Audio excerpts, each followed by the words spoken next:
Hello friends, नमस्कार। I am your astrologer friend Amit Kapoor. आज आपके सामने पेश कर रहा हूँ राहु की महादशा। राहु की महादशा हमारे प्लैनेट्स में, हमारे 9 प्लैनेट्स में राहु को रहस्यमय प्लैनेट माना गया है।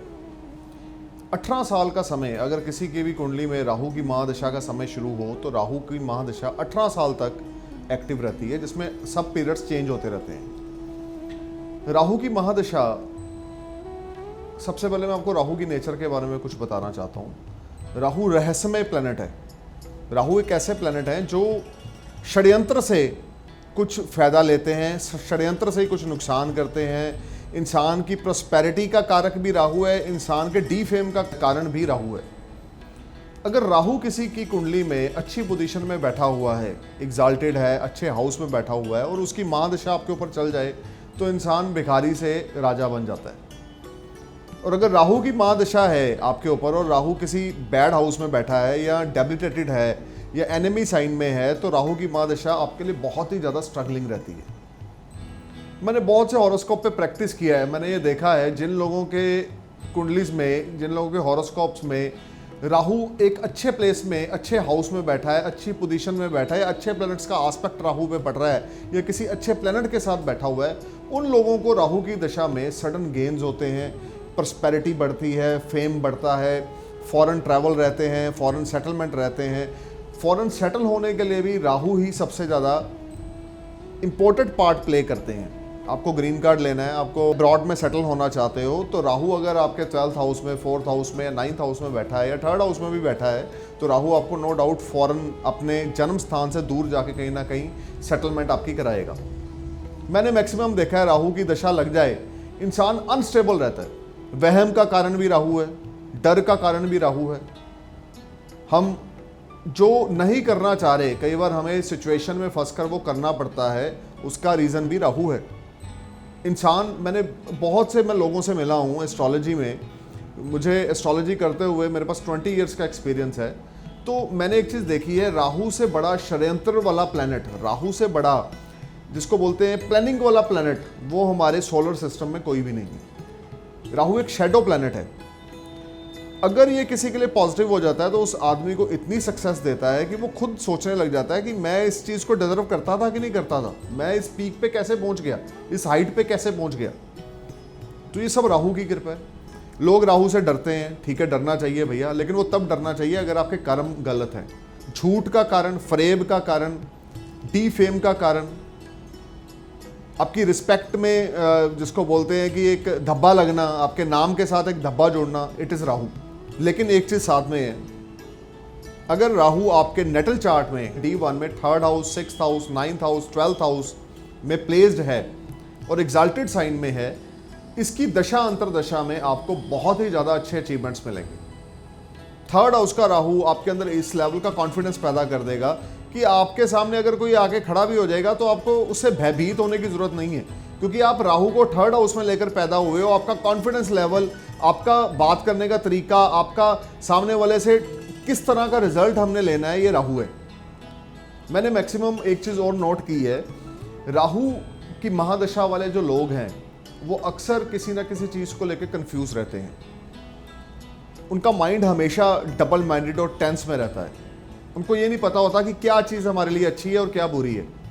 जिन लोगों पे राहु की दशा चल रही है, राहु 2nd हाउस में है, राहु 7th हाउस में है, राहु आपका 11th हाउस में है, राहु आपका 5th हाउस में है, इन लोगों की लाइफ में अनस्टेबिलिटी, मैरिज लाइफ में प्रॉब्लम, अनस्टेबल होना, माइंड वेवरिंग रहना, कंफ्यूज पर्सनैलिटी रहना। राहु आपको एक ऐसी जगह पे लेके जाएगा जो आपने कभी सोची नहीं होगी। नेगेटिविटी के मामले में, डी फेम के मामले में आपको ऐसा लगेगा कि आपने लाइफ में कभी ऐसा सोचा नहीं था मेरे साथ इतना बुरा हो सकता है, उसका कारण राहु है। आपने लाइफ में सोचा नहीं था मैं इतना हाइट पे जा सकता हूं, इतना सक्सेस हो सकता हूं, इतनी प्रॉस्पेरिटी बढ़ सकती है, उसको रिप्रेजेंट राहु करता है। राहु की दशा में लोगों को अपने कॉन्फिडेंस लेवल के साथ और अपने कर्मों के साथ ये 18 साल का समय आप बहुत अच्छा निकाल सकते हो अगर आपके कर्म अच्छे हैं। किसी से झूठ नहीं बोलो, किसी से बंडलबाजी मत करो, अपने डिसीजंस पे खड़े रहो, अपने फैमिली के साथ, खास करके अपने पापा की आप ब्लेसिंग्स लेते रहो। फादर की ब्लेसिंग्स लेना आपको राहु की दशा में बहुत ही ज़्यादा हेल्पफुल है। Rahu direction is south and west. Rahu exalted in Gemini sign, Rahu own sign is Virgo, and Rahu debilitated in Sagittarius, and Cancer is Rahu मूल त्रिकोण sign. Some old astrologers वो ये मानते हैं कि राहु टॉरस में भी एग्जाल्टेड होता है, but as per my research, as per my practice, Rahu exalted in Gemini. Rahu के बारे में मैं दो चीज़ें आपको बताना चाहूँगा। ऐसा नहीं है कि राहु एक शैडो प्लैनेट होने के कारण हमें हमेशा नेगेटिव रिजल्ट ही देता है। मैंने आपको पहले भी बताया है कि राहु अगर अच्छे हाउसेस में बैठा है तो ये इंसान को ज्ञान, गुप्त विद्या, गुप्त धन, स्पेकुलेशन से गेन, जो लोग जुआ सट्टा लॉटरी से पैसा जीतते हैं उनका राहु बहुत अच्छा होता है। जो लोग लॉस करते हैं, हारते हैं, उनका राहु बहुत ख़राब होता है। ट्रांजिट में जैसे जैसे राहु की पोजीशन चेंज होती जाएगी, राहु ट्रांजिट में एक हाउस में एक साइन को क्रॉस करने में 18 मंथ का टाइम लेता है, 18 मंथ। जैसे जैसे राहु की ट्रांजिट में पोजीशन आपके D1 के राहु से मैच करेगी, अच्छे इन दोनों के आपस में लिंक्स बनेंगे, वैसे वैसे और आपके ऊपर राहु की महादशा भी होगी, उसी हिसाब से राहु आपको आपके हॉरोस्कोप की प्लेसमेंट के अकॉर्डिंग और ट्रांजिट की प्लेसमेंट के अकॉर्डिंग महादशा में पॉजिटिव और नेगेटिव रिजल्ट्स देगा। अब राहु को प्लैनेट्स की गिनती में क्यों माना जाता है?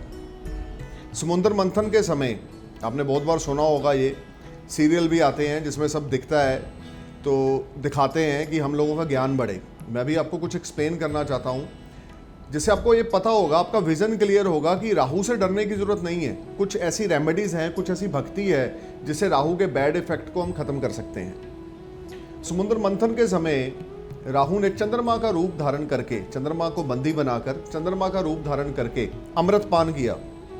जब विष्णु जी को इस बात का पता लगा कि राहु ने चालाकी से, षड्यंत्र से, क्योंकि राहु की नेचर क्या है? षड्यंत्र। राहु ने षड्यंत्र से अमृतपान किया है, तो उन्होंने अपना सुदर्शन चक्र छोड़कर राहु का धड़ से सिर अलग कर दिया।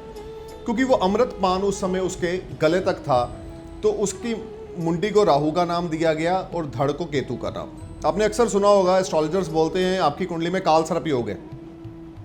When all planets hemmed between Rahu Ketu, it is called Kal Sarp Yoga.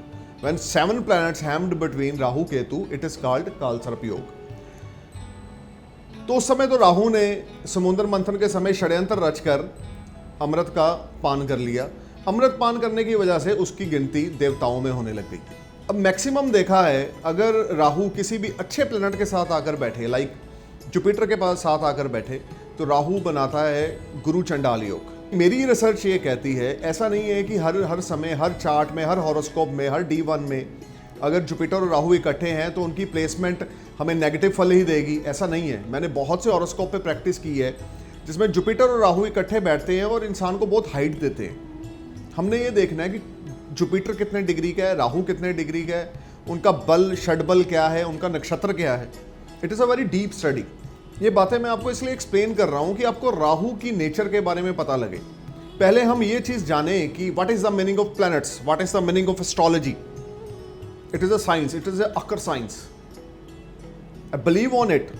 क्यों? क्योंकि मैंने बहुत से चमत्कार होते हुए देखे हैं। राहु की दशा जिन लोगों पे चलती है 18 साल की दशा में, उनका जो ग्राफ रहेगा, अगर राहु एक एवरेज हाउस में बैठा है, ना बहुत ज़्यादा पॉजिटिव प्लेसमेंट है राहु की, तो उनका 18 साल में जो ग्राफ रहेगा अप एंड डाउन्स का रहेगा। डी फेम का सामना भी करना पड़ेगा, मेंटल स्ट्रेस भी रहेगी, पोजीशन खराब रहेगी, नेगेटिविटी रहेगी। अब हम उस डी फेम से, अब नेगेटिविटी से कैसे दूर हो सकते हैं? अपने पेरेंट्स की ब्लेसिंग्स लेकर। Specially if you take some blessings from your father every day morning, then Rahu negativity automatically will vanish. It is a very simple. आप सुबह जल्दी उठो, अपने पापा के चरण छुओ। ये नहीं कि घुटनों तक आपने हाथ जोड़ने हैं, हाथ लगाने हैं, ऐसा नहीं है। उनके पाँव को छूना है। आप उनके साथ बैठो, अपने प्लान्स उनसे शेयर करो। अब देखो राहु की नेगेटिविटी कैसे आपसे दूर जाती है। ये कुछ ऐसी रेमेडीज मैं आपको बताने लगा हूँ राहु की, जो करने से, हमारी डेली रूटीन को चेंज करने से हम राहु से बहुत अच्छे एडवांटेज ले सकते हैं। और अगर राहु से अगर हम अच्छे एडवांटेज ले रहे हैं तो ऐसे बंदे में ज्ञान बड़ा होगा, नॉलेज बड़ी होगी, ऐसे बंदे की वे ऑफ टॉकिंग बड़ी इंप्रेसिव होगी, ऐसा बंदा सामने वाले को अपने बस में करने का हुनर जानता होगा। Because the Rahu is a very mysterious planet. इसको हम रहस्यमय ग्रह बोलेंगे। मेरा यह मानना है कि राहु से बढ़िया अगर राहु ना होता हमारे सोलर सिस्टम में तो एस्ट्रोलॉजी का करने का मजा ही ना आता। मैंने बहुत से हॉरोस्कोप देखे हैं, इंसान बिल्कुल लॉस में चला गया, सारी दुनिया ने उसका साथ छोड़ दिया, लेकिन राहु की पीरियड में उस बंदे ने इतना गेन किया कि जो लोग उसका साथ छोड़कर गए थे वो दोबारा उसके पास आ गए, क्योंकि ये राहु है। राहु का काम क्या है? वियोग देना, विछोड़ा देना। राहु का काम क्या है? आपको एक ऐसी हाइट पे लेके जाना जिसमें लोगों के माइंड में ये चीज आएगी, ये बंदा इतना ग्रो कैसे कर गया, ये बंदा इतना राइज, इतना फेम, इतना पॉपुलर कैसे हो गया, इतनी प्रोस्पेरिटी कैसे मिल गई। It is all Rahu. अब मैं कुछ रेमेडीज आपसे शेयर करना चाहता हूं कि अगर आप वो करोगे, जिन दोस्तों के ऊपर राहु की दशा चल रही है उनके लिए बहुत ज़्यादा हेल्पफुल है। एक तो मैंने आपको बताया, you take some blessings from your father और your grandfather, it will give you the very positive results. Second, अगर राहु किससे मौन होते हैं या दबते हैं, वो है महादेव। आप रोज सुबह जल्दी उठकर फ्रेश होने के बाद एक ही समय पर, अगर आप सुबह 6 बजे 6 AM आप मंदिर जा रहे हो, आप शिवलिंग के आगे बैठ रहे हो, वहाँ पे आप श्रद्धा के साथ भक्ति कर रहे हो, तो आपने हर रोज़ सुबह 6 बजे जाकर ही महादेव की भक्ति करनी है। अगर आप 9 बजे जा रहे हो तो आप 9 बजे जाओ। आप एक अपनी रूटीन बनाओ। महादेव का मंत्र ओम नमः शिवाय जितना ज़्यादा आप उच्चारण करोगे राहु की महादशा में, उतने ज़्यादा आपको चमत्कार देखने को मिलेंगे। मैं आपको पहले बता चुका हूँ, अगर राहु हमारे सोलर सिस्टम में ना होता, अगर राहु प्लैनेट्स में ना होता, तो एस्ट्रोलॉजी करने का मजा ना आता। अक्सर हम लोग देखते हैं कि जिन लोगों के ऊपर डी फेम होता है वो अचानक राइज कर जाते हैं। It is old Rahu. अक्सर देखा, पिता ने बेटे को घर से निकाल दिया, फिर 2 साल के बाद बेटा इतना चमक गया कि बाप ने खुद उसको बोला कि नहीं बेटा वापस आ जा। तो इट इज ओल्ड राहु। अगर हम महादेव की भक्ति करते हैं तो राहु के नेगेटिव रिजल्ट्स हमारी बॉडी को, हमारे माइंड को, हमारे फैमिली एटमॉस्फेयर को, हमारे ऑरे को नेगेटिव नहीं होने देते। बट उसके लिए क्या करना है? एक निर्धारित समय पर आपने शिवालय जाकर महादेव की भक्ति करनी है और एवरी डे करनी है। जितना ज्यादा आप समय के पाबंदक रहोगे, राहु महाराज उतनी ज्यादा आपको ब्लेसिंग्स देंगे। महादेव की ब्लेसिंग्स लेना, आप समझ लो राहु कभी भी आप पे बुरा फल नहीं देगा। थर्ड रेमेडी, स्लीपर को हर वेडनेसडे को कुछ ना कुछ डोनेट करते रहें। चाहे कुछ क्वाइंस हो, सिक्के, 5 के 10 के सिक्के, 10-20 रुपए क्वाइंस के रूप में स्लीपर को आप डोनेट करें। कोशिश करें उसको खाना खिलाएं, कोशिश करें आप उसको कुछ कपड़े लेके दे दें। जितनी ज़्यादा आप स्लीपर की सेवा करेंगे, राहु उतना ज़्यादा आपको अच्छा फल देगा। दोस्ती कर लें स्लीपर के साथ। सुनने में ये बातें बड़ी अजीब लगती हैं, जब प्रैक्टिकल लाइफ में हम ये सब करते हैं और हमें अपनी लाइफ में चेंज आता दिखता है, तो इंसान का ट्रस्ट एस्ट्रोलॉजी पे, साइंस पे, क्योंकि ये साइंस मैंने नहीं बनाई, आपने नहीं बनाई, ये ऋषियों मुनियों की देन है। पुराने ज़माने में भी राजे महाराजे अपने साथ एक एस्ट्रोलॉजर रखते थे जो उसको बताते थे, इस समय आप लड़ाई पे जाओ, आप जीत के आओगे, इस समय आप मत जाओ, आप हार के आओगे। तो it is a all knowledge. कुछ लोग इसको फिलॉसफी मानते हैं, कुछ लोग ये बोलते हैं कि इट इज़ ऑल अडम्बर। ऐसा नहीं है, साइंस है। सूर्य रोज सुबह अपने निर्धारित टाइम पे उदय क्यों होता है? कि वो एक साइकिल है। आपको पता है राहु सन का आपस में ग्रहण योग है। जब भी सन के आगे राहु का प्रतिबिंब आएगा, शैडो आएगा, तो वो सन को उस समय के लिए ग्रसित कर देगा। तो बड़ी डीप स्टडी है। इस समय हम बात कर रहे हैं राहु की महादशा में। तो 18 ईयर्स राहु की महादशा। 5th रेमेडी है आपकी 4 कोकोनट, ड्राई कोकोनट अपने सिर से एंटी क्लॉकवाइज 17 टाइम वार कर चलते पानी में बहाएं, वेडनेसडे या Saturday morning.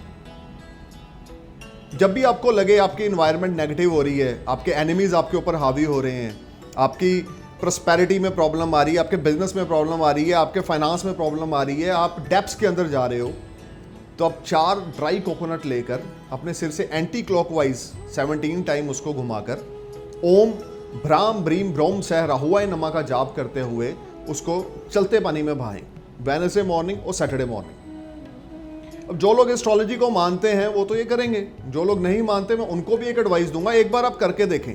Achievements, prosperity, peace of mind क्या आप पाते हो इन रेमेडीज को करके, महादेव की भक्ति करके। चलो मैंने अक्सर देखा है लोग मेरे से डिस्कस करते हैं कि रेमेडीज ज़्यादा फल देती हैं या भक्ति। नो डाउट भक्ति देती है भैया।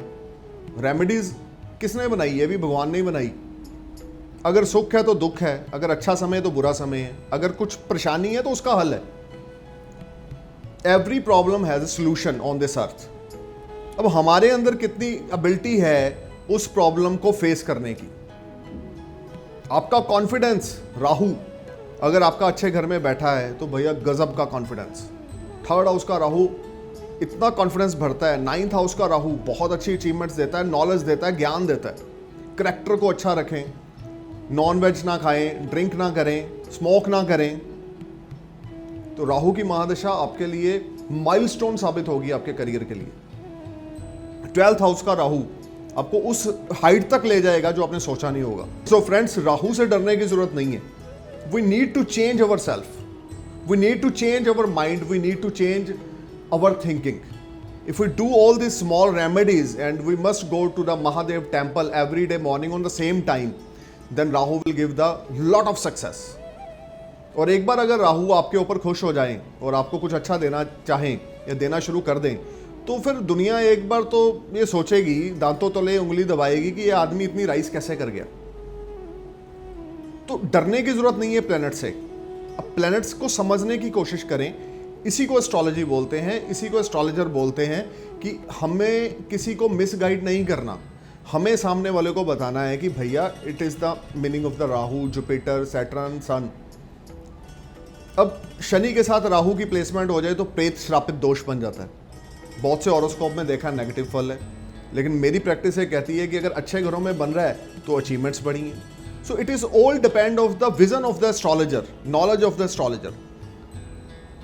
अगर राहु की बात करें तो राहु कभी भी किसी को भी नेगेटिव फल नहीं देता, अगर आपके कर्म अच्छे हैं तो। अगर आपके कर्म बुरे हैं तो राहु अच्छी प्लेसमेंट होने के बावजूद भी नेगेटिव फल देंगे। बिकॉज राहु केतु अगर चलते हैं तो वो सैटर्न के इशारे पे चलते हैं। No doubt Saturn is a जज, बट कहीं ना कहीं पर अगर षड्यंत्र नहीं होंगे तो इंसान ग्रो भी नहीं कर सकता। अगर आपके एनिमीज नहीं होंगे तो आप आगे कैसे बढ़ोगे?